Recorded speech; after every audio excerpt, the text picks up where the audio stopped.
not buy once you see where they're made from. There are many products that we purchase without giving them a second thought. Some of these seem so simple and straightforward that we don't even scan the list of ingredients before adding them to our shopping carts. But today, the Hub is going to make you think twice about some of your favorite products by revealing what might be lurking inside them. You won't have to think twice about where to find the greatest videos on YouTube if you subscribe to the Hub. And press the notification button to make sure you see them first. Beer. Beer. Few things are better on a hot summer's day than a refreshing cold beer. Before you crack open a cold one with the boys, though, you may be interested to know that there's a good chance your beer contains some arsenic. Actually, it's a bit more than a light dusting of this poisonous powder. The FDA found elevated levels of arsenic in 65 samples of beer, and some of them contain over twice the amount of arsenic that's allowed in our drinking water. This occurs due to the filtering process, which utilizes diatomaceous earth as a filtering agent, and it's been around for a long time. You might not have been aware of it before, because it's only recently that testing methods have become precise enough to detect trace amounts of arsenic. Diatomaceous earth itself is actually kind of sketchy, as it's made out of diatom skeletons, which are a tiny prehistoric algae. Oh, and if you're thinking of switching to wine, you should know that most wines use the same filtering method.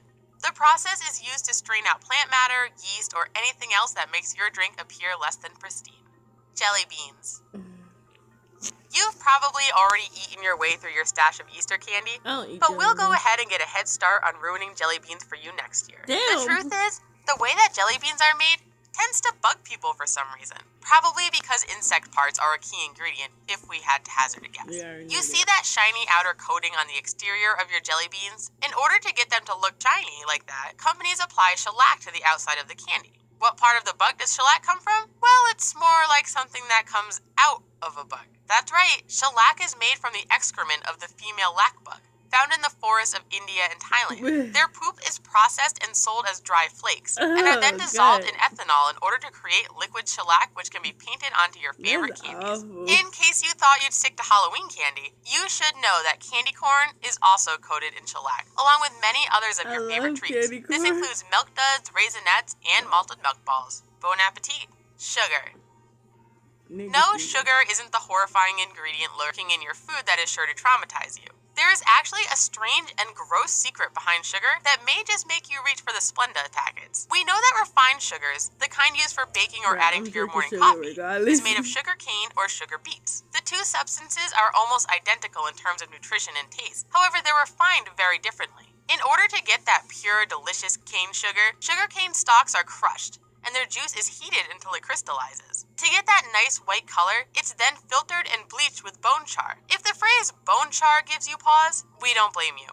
If you're thinking bone char can't possibly be as horrifying as it sounds, we're sorry to disappoint you, because it's literally charred cow bones. But don't worry, skulls and spines aren't used in order to prevent diseases. Don't you feel better already? It actually may comfort you to know that the sugar doesn't actually contain bone char, but it does absolutely come into contact with it. So you'll just have to decide how close is too close for comfort for your sweetener to be to cow bones. Red foods. Now more than ever, there's a huge focus on making our food look as appealing as possible. One reason our food's ingredient list tends to get a little long is due to all the additives that are included to make the food look nicer.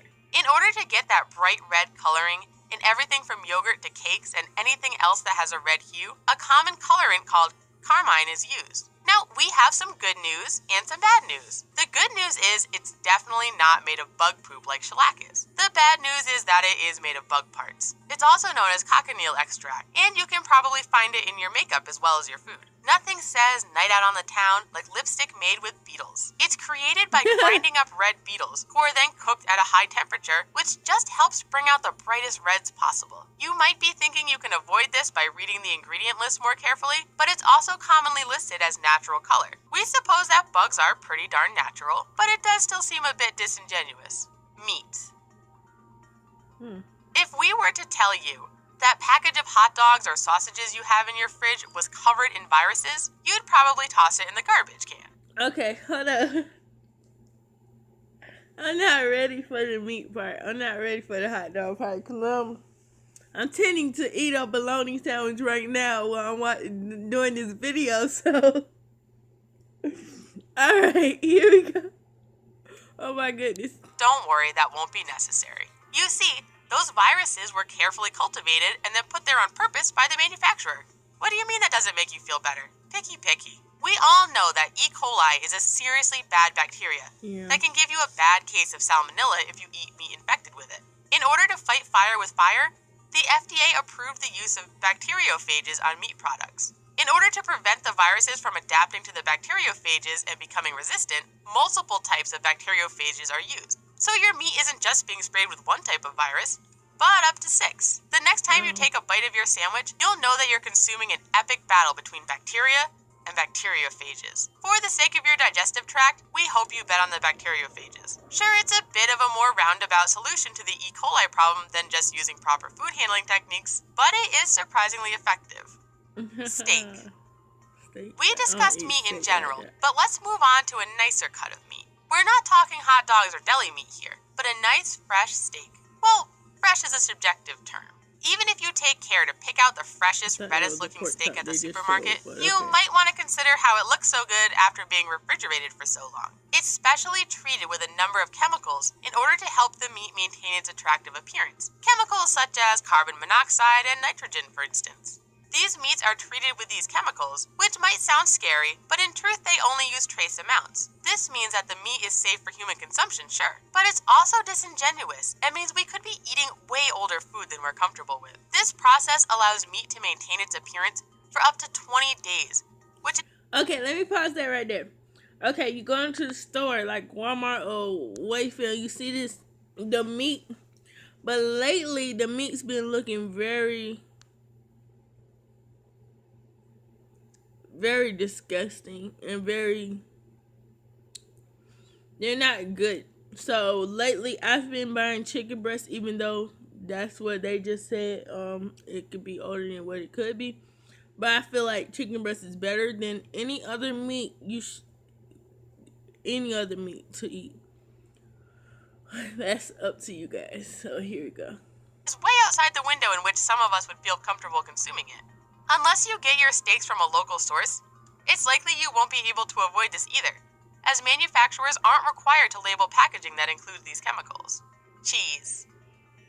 Cheese is often the perfect accompaniment to meat, so we'll make sure to ruin that for you as well. Even if you're a vegetarian, you may think that eating cheese is cruelty-free, but that's just not the case for many cheeses. Typically, cheese is created using rennet as a coagulant. What exactly is rennet? It's an enzyme produced in the stomach of baby cows, and they don't remove it by asking nicely. Some of us avoid eating veal because we can't stomach the thought of eating a calf, but those calves that escape becoming veal end up with you eating their stomachs. Of course, goat and lamb rennet can be used as well, depending on what type of cheese you're creating, but calves are the most common sort. The calf's stomach is extracted and dried, then soaked in a solution of boric acid and brined for 4 to 5 days. We're willing to bet most people don't think of this when they reach for a slice of cheese. If you find the idea of eating calf stomachs too tragic to bear, or just plain gross, there are vegetarian-safe alternatives out there.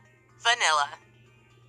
Vanilla is a classic flavor, and many of us adore its simple, rich taste. In many types of cupcakes and other baked goods, a dash of vanilla extract is an essential component. You might assume that vanilla extract is simply vanilla, but since it's appearing in this video, you know it's not. It contains a certain artificial flavoring agent known as castoreum, which comes from the anal gland of beavers. Sorry to be so abrupt, we just knew there was no easy way to break that news to you.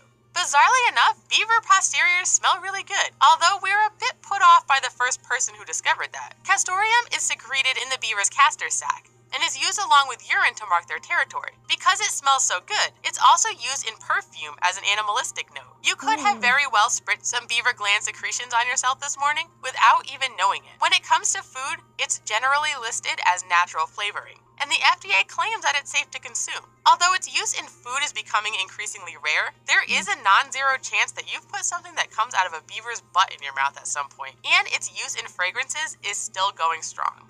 Burgers. No. A few years ago, pictures of the now infamous pink slime were all over the place, and we were told this gross-looking pink goo was in all of our fast food burgers. The pictures were so compelling that they actually brought about an ongoing lawsuit. The only thing is that the lawsuit was against ABC News for reporting false and sensationalist facts. The truth is, calling this stuff pink slime and claiming it's made of chicken beaks and eyeballs is sensationalist nonsense, but there is a small grain of truth in there. Pink slime used to be known as lean, finely textured beef, and is a meat byproduct added to ground beef. Basically, it's just a filler product, but it's one that contains fatty meat that's more susceptible to contamination. But don't worry. In order to compensate for this and reduce the risk of making you sick, the meat is sprayed with ammonia to kill any pathogens. It's kind of like the old lady who swallowed the fly, then swallows a spider to get rid of it, and then it kind of spirals out of control from there, except it's like you add some meat byproduct, then you add some dangerous chemicals, etc., etc. Gummy bears. Oh my goodness. It's time to round off our list with something sweet. If you enjoy the chewy texture of gummy bears, you may have guessed that they get their chewiness because of the addition of gelatin. This is also found in peach rings, gummy worms, and similar products. Although it has a pretty innocuous sounding name, gelatin is actually an animal product. It's a yellowish, odorless, and nearly tasteless substance, but the way in which it's made may make you a little queasy. Animal skin, cartilage, and bones are boiled over a long period of time to reduce their fat content. The parts are then subjected to an industrial dryer before being soaked in a vat of lime or other acid for about 5 days. Then they're boiled once more, releasing liquid that is collected, evaporated, and ground into a fine powder. See? The skin, cartilage, and bones don't get ground up and put in your burger. That's just crazy. They get ground up and put in your gummy bears. Strangely enough, gelatin actually isn't bad for you. Okay. I love gummy worms. Guys, I hope you enjoy watching this video. Please do not forget to like and subscribe. Also, what was I gonna say? I was gonna say something. I forgot. Oh yeah, the rest of the video is short, and when I was video recording it, it turned off because my phone ran out of space, so I had to make some more space, but I did not finish the rest of the video. So if you want a part 2, please do not hesitate to comment.